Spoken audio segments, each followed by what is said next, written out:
The next speaker is going to be Michael Otte,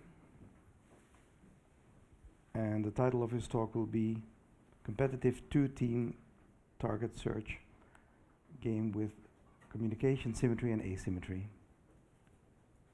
And you can start as soon as you're ready. Okay. Thank you. Yeah.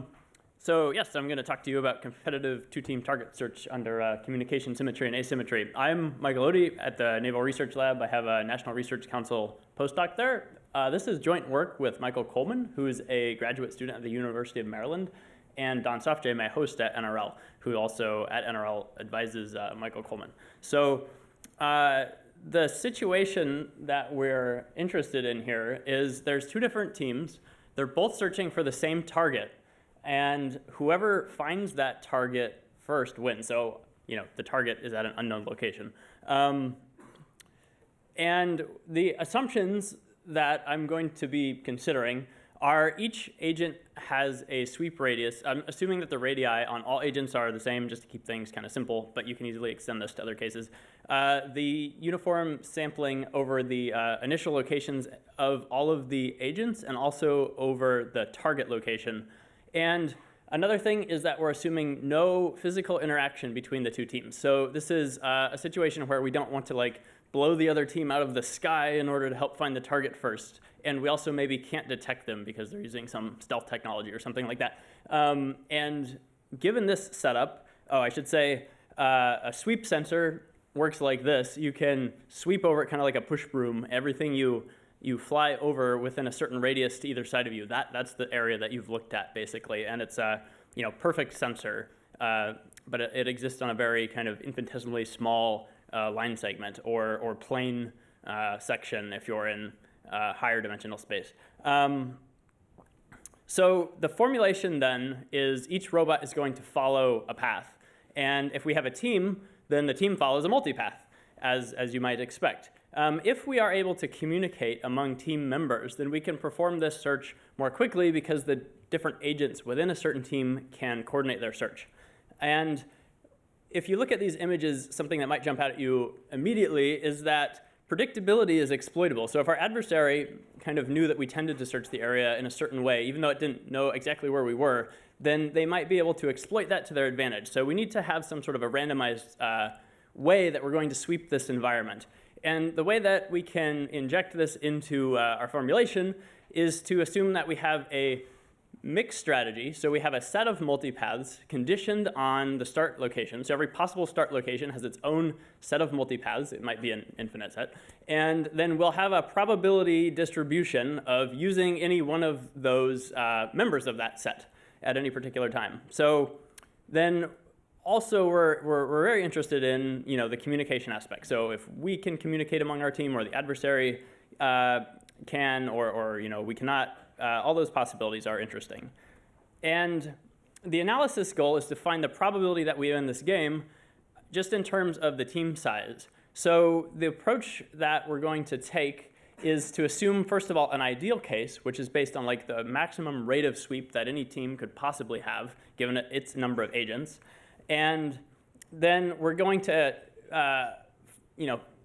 look at that. It's a very easy thing to look at. And then we'll extend that to the general case to produce some bounds on the probability of the actual general case. And as you can see here, there's a couple of reasons why the ideal thing might not hold up in practice, right? There's some startup effects. If we start too close, we'll resweep some area. And also boundary in the real world, in practice, we will have a bounded search space probably. And near the edges of that search space, we can't sweep at the optimal rate all the time.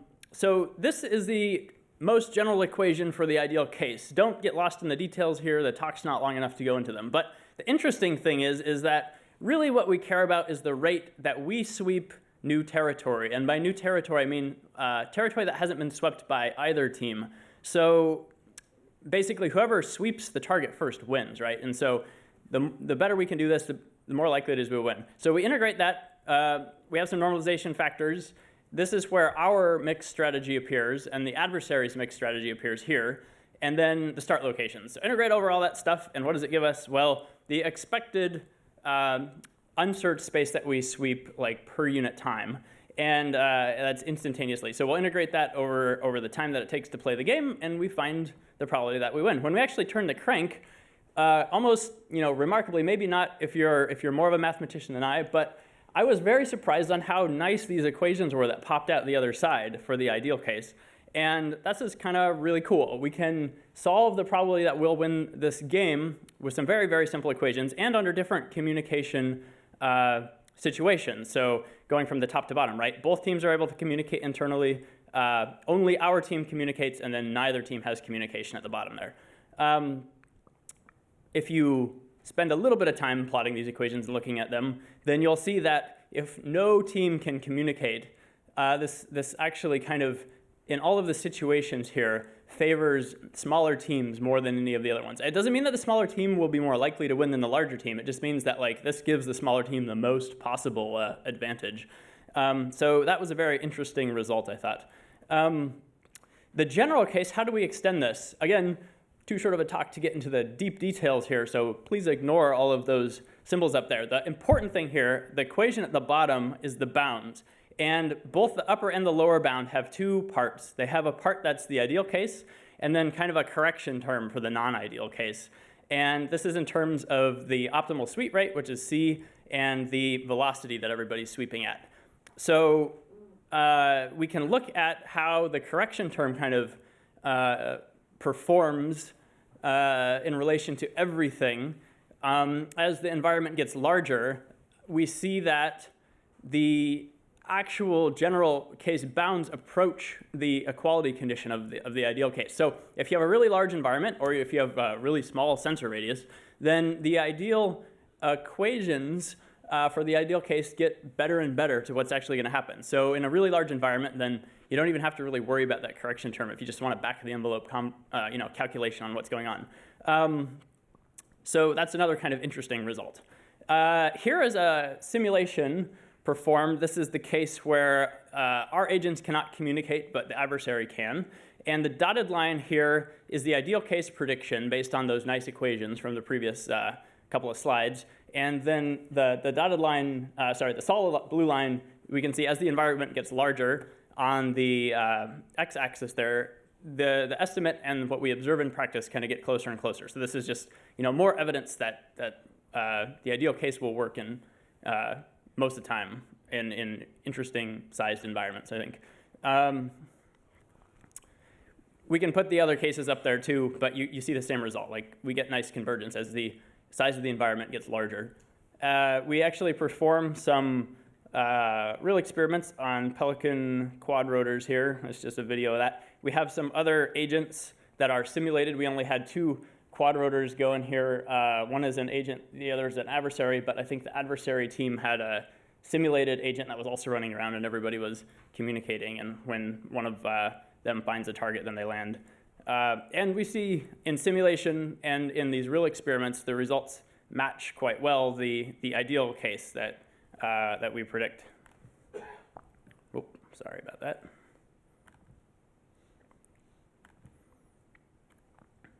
So here's the dirty laundry slide. The assumption of no physical interaction, I think, makes a lot of sense if you assume that both teams have stealth technology. But in a lot of cases, there might be situations where they don't. And in that case, this formulation doesn't really work so well. And I am not quite sure if you can extend this to that case, but it would be interesting to think about.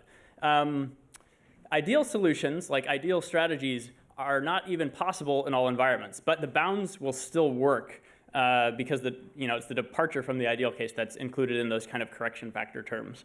The assumptions that we make, obviously you can say, well, those don't apply to my problem. If they don't apply to your problem, then this might not work. You might be able to repair this method to make it work on your exact problem that don't have these assumptions. But we can kind of argue about what's good or bad later. But I would say, if they don't apply to your problem, don't use the method. The sweep sensor is kind of an interesting thing. It's been around since the very beginning of kind of search at sea. Whether or not it actually makes sense in the real world, you can definitely argue about. I think that the fact that it doesn't have any false negatives is probably one of the main ways that it departs from something useful. However, if you're thinking about searching a really large area, the fact that it's limited to like an infinitesimally small line doesn't really matter, because if you think about okay, I boot up the game, this is what I can see right now. As I move forward, the amount of differential new volume or area that I sweep is actually equivalent to what's on that line. So it models very well the dynamics of the kind of search in that regard. The main insights that I hope you will take from this talk, if you can remember anything, are these three things. So predictability can be exploited by the adversary, so we need a randomized strategy. The ideal case gives a good prediction, and it's better in larger spaces. And small teams are disproportionately favored in the case that we have zero communication. Again, that doesn't mean that they're going to win more often than the large team. It's just that's kind of the best situation for the small team. I have a little bit of time left on my talk, so I'm going to kind of go into that detail, that result a little bit more. So on the x-axis here, on both of these plots, we have the agent team size from 1 to 5 agents, and we're always playing against an adversary team size of 3. So in the middle there, where the two lines cross, right, that's where our team is the exact same size as the adversary time, and it makes kind of sense that we'll win 50% of the time, the adversary will win 50% of the time. As we get less agents, like no matter what, we're doing worse. If we get more agents, we're doing better. I should say the plot on the left is the ideal equation, and the plot on the right is a simulation. Just more evidence that kind of the ideal case nicely models the simulation result here. And the difference from going that everybody can communicate from the green line to nobody can communicate, which is the black line, shows exactly what I was talking about, where like when we get into a situation where neither team can communicate, like we're better, we're receiving a benefit over the other scenarios if we're the small team, and we're receiving a penalty if we're the large team over the other scenario. But larger teams always more likely to win. We can throw in the other scenarios here, right? It's always good if we can communicate and the adversary can't, and it's always bad if they can communicate and we cannot. So I think that's about it, and I would definitely be happy to take any questions after I acknowledge our funding agency. So thank you very much.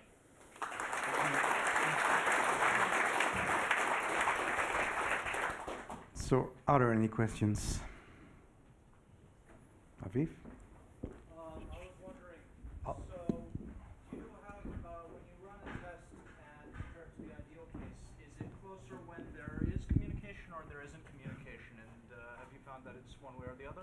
Oh, that's a great question. So he asked if we compare to the ideal case, like in the simulation, is the answer closer with or without communication? I haven't looked into that. I'm not really sure, actually. I'd be happy to look at it and get back to you, though, if you're interested. I think if we just look at these plots right here, it looks kind of like that when we can communicate kind of departs a little bit more, but that's just really, I'm really kind of just BSing up here. Look at the plot. So if you, you? Yeah, sorry, I don't really have a question, just a comment. I just want to say that I really think that this is a good presentation. Like it is crystal clear and beautiful slides, so I just want to give you a compliment. That is what I want to say. Oh, well, thank you very much. That means a lot coming from you.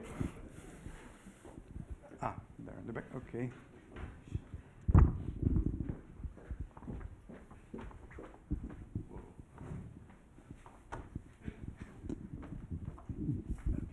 So you mentioned that predictability can be exploited by the adversary. What are the ways typically that the adversary can exploit it? That's a great question. So I'm assuming for this work that we kind of boot up uniformly at random in the starting location, which kind of represents the scenario that everybody's kind of doing their own mission, and then something happens and we have to go find something.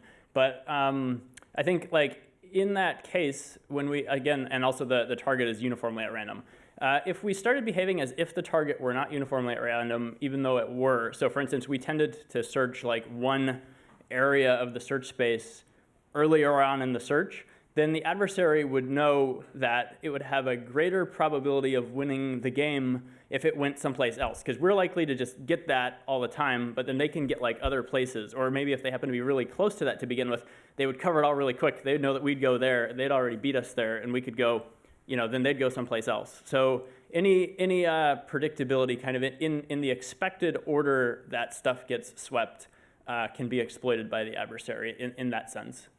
It's only over the kind of expectation over many different games that are played in the set, because obviously we don't know exactly which instance is being played in a particular instance. I think I saw one more finger somewhere over there. Oh, you have a second. Okay, go ahead then. So the other thing that you mentioned, so with communication, is it possible to actually just have all the trajectories planned beforehand? Yeah, I thought a lot about that, actually. A locker room agreement, basically. So we say we have kind of a, I don't want to curse up here any more than I already have, but a oh darn agreement, like let's just go and run this pre-programmed plan. As long as we randomize that maybe every day, then we're good. And I think that could be used possibly, but you also have to show then that the kind of cost of getting to the start locations of there also don't affect you. And I think you might be able to, using kind of some of the similar methods that were already in the paper, but it wouldn't reflect as well the scenario that everybody was just kind of randomly doing an uncoordinated thing kind of on their own, and then we had an emergency and we had to react to it. Okay, thank you. Let's thank the speaker once more.